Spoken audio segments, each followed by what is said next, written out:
Receive now the blessing from the Lord.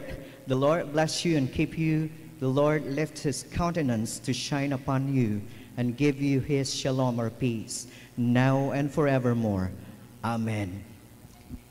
Let us now proceed to our processional, and congratulations to all our honorees and awardees. Here ends our 2017 College Honors Awards and Recognition Program.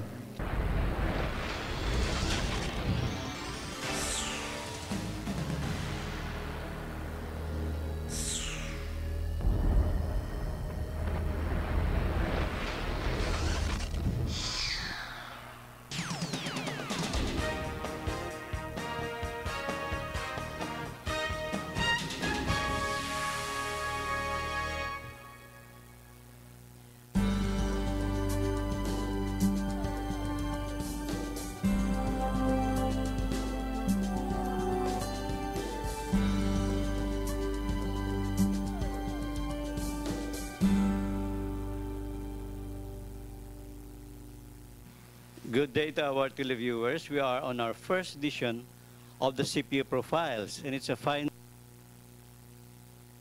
day today with, of course, a very accommodating person here. We are at the residence of our former president and now member of the board, Dr. Pulido. Sir, good morning. How are you? Good morning. How would you like to welcome our televiewers? Yes, certainly. I'm happy to welcome all the televiewers. Apparently, this is a new program. Yes, sir. So we're glad to see some new activities for our TV channel. Congratulations. So, Dr. Agustin Aguilar Pulido was actually our president from 1971 to 1996. And the rest is history. Now he's back with us at the board. So how do you assess the performance of Central Philippine University, sir? Well, it has done very well. I left in 1996. As you mentioned, I had served here for 25 years.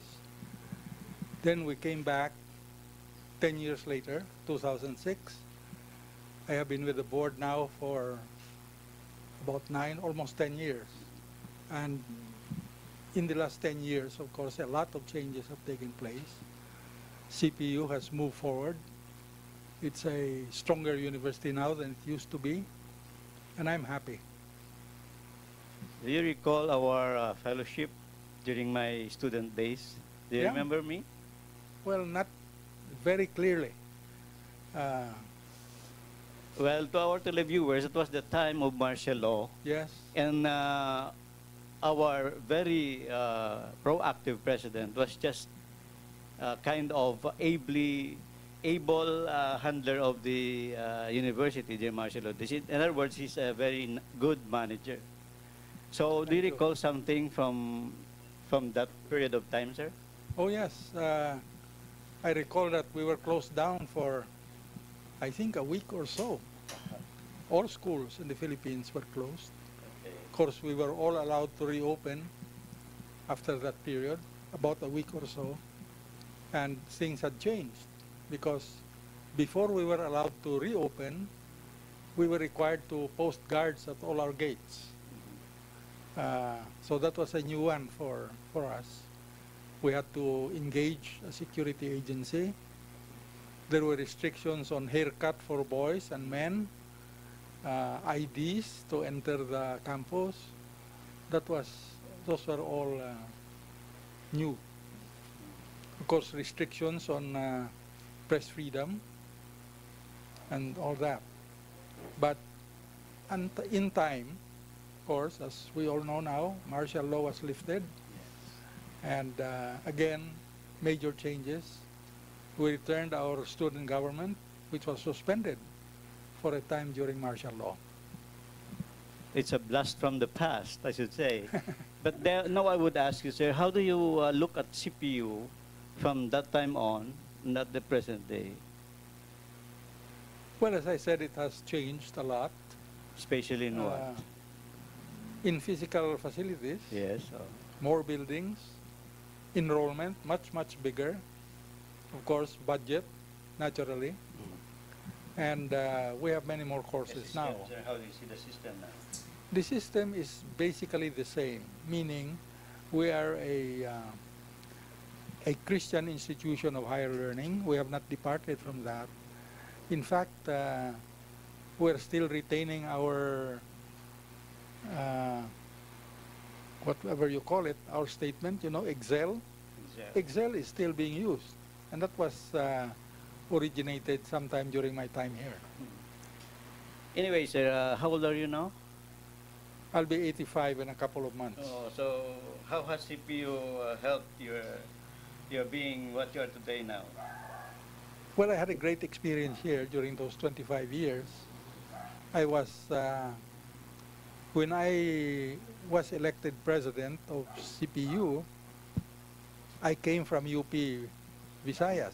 I was dean there for 2 years. And before that, I was chairman of the Department of Chemistry in UP Diliman. So CPU was quite a change. And I had a lot of good experiences, a lot of difficult experiences, but overall, all in all, a great learning experience. Now my wife is here now and probably will join me. Good morning. Here. Let's welcome with us Over here, Dai. Ma'am Doris. Well, this is a pleasant surprise that we will be talking with you this new year, and we hope that everything is fine. Si Ma'am Doris is a very loving wife of Dr. Pulido, of course, and I guess what she's doing for Dr. Pulido largely contributes to the maintenance of the profile of our president before. Definitely. She's a family physician, so I have been very well taken care of. Of course, we will include Ma'am Doris in our profile. This program, actually, the profile would feature some of our Centralians who have done a lot of good for the university, and this is back-to-back with our publications also, sir. So now I would like to ask you, at your age, what are other things that you still plan to do for the university, sir? Well, currently I am a member, as you already mentioned, I'm a member of the Board of Trustees here at CPU. My term will end this school year. I will have completed 2 terms, so that's the end. I am not qualified until later if they still elect me. At the same time, so I still have until May to serve on the board here. I am also on the board of Silliman University. And they elected me about 3 years ago, so I still have about 2.5 years to go. It's usual 5-year term. So right now, I'm serving on both boards. So what is your plan, or what are your plans after that? After serving the university? We will continue to do whatever we can. That was the same question asked to me when I left Silliman. Because when I left there, I was already 74. So the question is, what are you going to do in Iloilo when you go back? And I said, I don't know. We're just going to trust in the Lord that we will find something useful to do. And as it turned out, that was what happened. Do you have a dream for CPU? Eh? Do you have a dream for CPU? The biggest dream you have for CPU? Oh, that it will continue to grow and become a better university. What do you think most about in your life? Oh, my wife, of course. We just celebrated our 55th. Well, wedding looking back again, sir, anniversary. looking back again to CPU and Silliman, how were you able to manage your work as a family man and between the as a family man and your work? Well, as it turned out, I think we managed quite well. We had 2 daughters, and over time we had 4 grandchildren, 2 boys with one and 2 girls with the other. During the last 11 years or so of my term at CPU, my wife became director of the Iloilo Mission Hospital. Okay. So we both had full-time work. But by then, the children were already grown up. So that was all right. We had no problems. We were able to do our work as well as raise the family. Where are your children now, sir? And what are their professions? The younger one is here in the Philippines. She's married to a military officer, Army, and they have it's an apartment in Fort Bonifacio. But currently, she is with her husband in Iligan, where he has been assigned. He is a full colonel Deputy and is Vice Commander. deputy brigade commander for that First mechanized. brigade there. They have two sons. The older one is a graduate of CPU, already working for the last 5 or 6 years, I think. Oh, Computer studies in Makati. The younger one is with us. He's enrolled in Marketing College of Business. She's still very young. How old is she? He will be 21, I think. No, they're already Will grown. be 21 this month. 21 this month. The older daughter is in Cincinnati. Ohio. She and her family have become American citizens some years back. She's not working. She takes care of the family. The husband is working in a hospital as a staff member. So that's how they are. The one here in the Philippines, of course, they come visit us every now and then because it's near, but the one in Cincinnati comes only every few years to visit. Sir, how were you able to control such situations, a long situation of martial law during your watch? Well, I had a lot of help. Friends, of course, the faculty, staff, and students were all very supportive. Even you, Yeah, our dealings with the government was through what was then the Ministry of Education. Oh, There, okay. there were I no, there was no TED, no DEX, no TESDA. It was just one, the Ministry of Education. The minister at one time for I don't know how many years was a good friend. He was a colleague from UP, Odi Corpus. So we had easy access to him. The local officials were all very good to us. And I attended on behalf of CPU a number of meetings which either the military or the civil government would call for coordination with the schools. We had good working relations. In fact, at one time, the head of the, I forget now, it was still the PC at that time, Yeah. the Philippine Constabulary, headed by a colonel who was also friendly to us. In fact, a friend invited him to our fundraising activity, and he donated. At that time, it was a princely amount, 5,000 pesos, which was one of the biggest donations during that fund campaign period. We did several fund campaigns. So we did not really have any problems in relations with both the military and the civil government. At the time, we saw your strength and you're very able to move on between the university and between the military. So, what was the most difficult situation, sir, during that time, and how were you able to handle that? I can't remember anymore. Maybe they were not that big problems. But I don't remember any major difficulty. Can you compare your situation as a president of Central Philippine University with the Seliman University? They were similar in that both were founded by missionaries. Uh-huh. This one was founded by American Baptists. The one there was founded by Presbyterians, Americans. So, and there has been some interaction between the two. They both are Christian institutions of higher learning. The culture is quite different. Ours, we come from a maybe lower middle to lower economic class. The ones there are mostly middle or upper. class. Uh, the culture was in many ways different.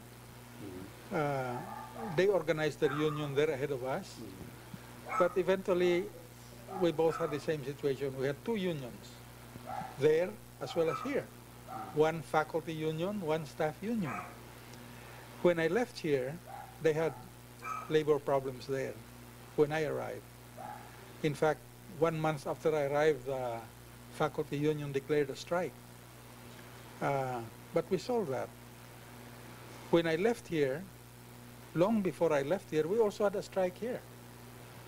It was conducted by the staff. There it was the faculty.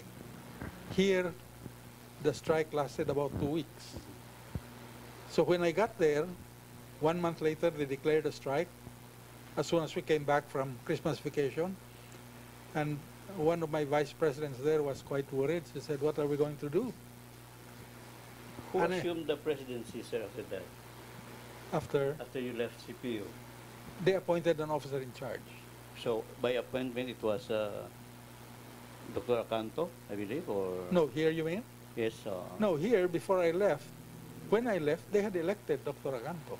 Oh, there was an election. Yes. But there. When the president left, because he resigned months before I arrived, they had an officer in charge, who was our vice president for academic affairs.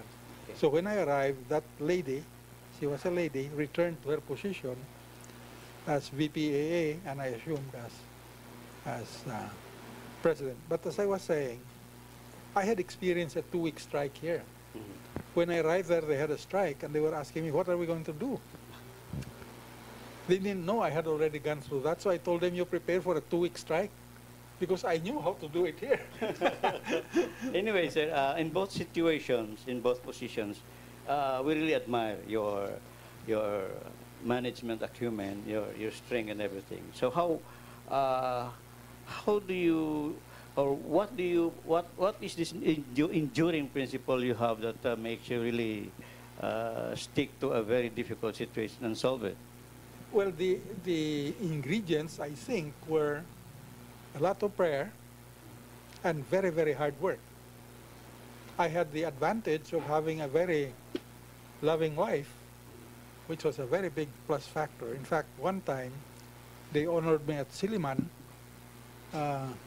They dedicated a building and named it after me. It was one of the buildings built during my term there. And they were saying, you know, for every good man, there is always a good woman behind. So when my turn came, a very strong accreditation effort. When I arrived there, we had more accredited programs here than there. But now they have more than we do, a few more than we do. But both schools have a large number, I think about 30 accredited programs. That's one of the highest among universities in the Philippines. Okay, televiewers, we are still with Dr. Pulido and Ma'am Doris. I'm looking at your impressive records, sir, and all of those struggles you have. It seems that you have pursued excellence. What is your secret, sir, or what is your inspiration, I should say? Well, very early, I think developed this, whatever you call it, habit, attitude, or discipline of really doing the best. And to pursue that, you know, wholeheartedly. When I was a college student in Silliman, unlike many others of my classmates and colleagues, I didn't go to socials at all. I just focused on my studies because I believe I was there to study. So I worked very hard as a student. I graduated magna cum laude, and it worked very well. Immediately after graduation, one of my faculty members there invited me to join him. In UP, he wanted to take graduate students in chemistry. So he said, "Why don't you come with me?" I did, and we were classmates there. We enrolled in the graduate school in UP, became classmates in chemistry, 2 subjects, summer. immediately after graduation. And after summer, we both did very well in our subjects. We got 1. And immediately after the summer, I was invited to join the faculty without my applying. So a few weeks later, I returned as a full-time instructor in the Department of Chemistry. I was one of the youngest. I've heard in you the also whole- taught in UP, sir. Yeah, I was there for 11 years. Mhm. He was head of the chemistry I was head of the department. chemistry Chemistry. department. Yeah. So during all those times, were you not courting Ma'am Doris Oh, already? yes, yes, of course. When did you met? Oh, we met when we were, after our second year college. We were together in summer school. That's where we UP. met, in Siliman. Siliman. Oh, Yeah. yeah, Siliman. Yan, ano. Yeah. Okay, now that we have probably made a full view of all your backgrounds, sir, of all your experiences, I would like to hear from Ma'am Doris how